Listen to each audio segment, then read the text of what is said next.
Halo, perkenalkan nama saya Petlin Wayu Suryawardani. Di sini saya dari Prodi Pendidikan Ekonomi kelas 3B. Saya akan mempresentasikan karakteristik, model, dan pendekatan evaluasi pembelajaran.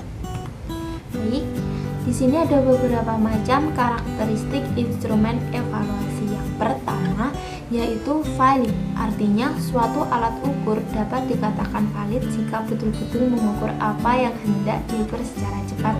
Yang kedua, reliable, artinya suatu alat ukur dapat dikatakan reliable atau handal jika ia mempunyai hasil yang taat asas. Yang ketiga, relevan, artinya alat ukur yang digunakan sesuai dengan standar kompetensi, kompetensi dasar, dan indikator yang telah ditetapkan. Alat ukur juga harus sesuai dengan domain hasil belajar, seperti domain kognitif, efektif, dan psikomotor. Yang keempat, representatif, artinya materi alat ukur harus betul-betul mewakili dari seluruh materi yang disampaikan. Yang kelima, praktis, artinya mudah digunakan. Jika alat ukur itu sudah memenuhi syarat tetapi suka digunakan, berarti tidak praktis. Yang keenam, diskriminatif, artinya adalah alat ukur itu harus disusun sedemikian rupa sehingga dapat menunjukkan perbedaan-perbedaan yang sekecil apapun. Yang ketujuh, spesifik, artinya suatu alat ukur disusun dan digunakan khusus untuk objek yang diukur. Jika alat ukur tersebut menggunakan tes, maka jawaban tes jangan menimbulkan ambivalensi atau spekulasi. Yang kedelapan, proporsional, artinya suatu alat ukur harus memiliki tingkat kesulitan yang proporsional antara sulit, sedang, dan mudah. Begitu juga ketika menentukan jenis alat ukur baik tes maupun non-tes. Berikutnya, pendekatan evaluasi pembelajaran. Pendekatan evaluasi pembelajaran dibedakan menjadi dua, yaitu komponen pembelajaran dan penafsiran hasil evaluasi. Yang pertama adalah komponen pembelajaran, meliputi pendekatan tradisional dan pendekatan sistem.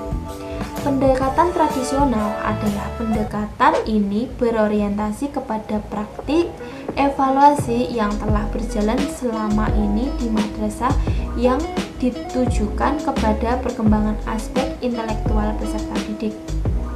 Aspek-aspek keterampilan dan pengembangan sikap kurang mendapat perhatian yang serius. Yang kedua, pendekatan sistem.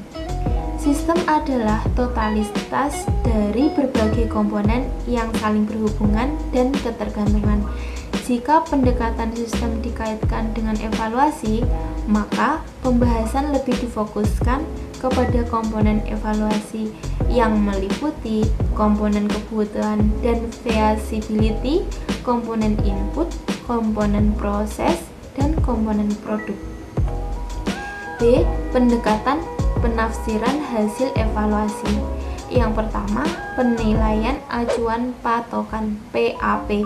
Pendekatan ini sering juga disebut penilaian norma absolut.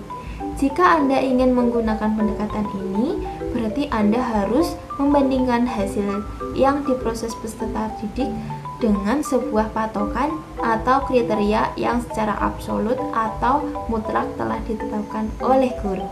Yang kedua, penilaian acuan norma (PAN).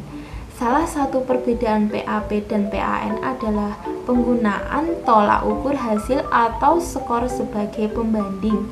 Pendekatan ini membandingkan skor setiap peserta didik dengan teman satu kelasnya, maka nilai dalam bentuk angka maupun kualifikasi memiliki sifat relatif. Yang berikutnya adalah model pembelajaran. Model ini dibedakan menjadi 7, yaitu model Taylor, model yang berorientasi pada tujuan, model pengukuran, model kesesuaian, educational system evaluation, illuminative model, dan model responsif. Baik, terima kasih presentasi dari saya. Ada kurang lebihnya saya mohon maaf. Wassalamualaikum warahmatullahi wabarakatuh. Bye bye.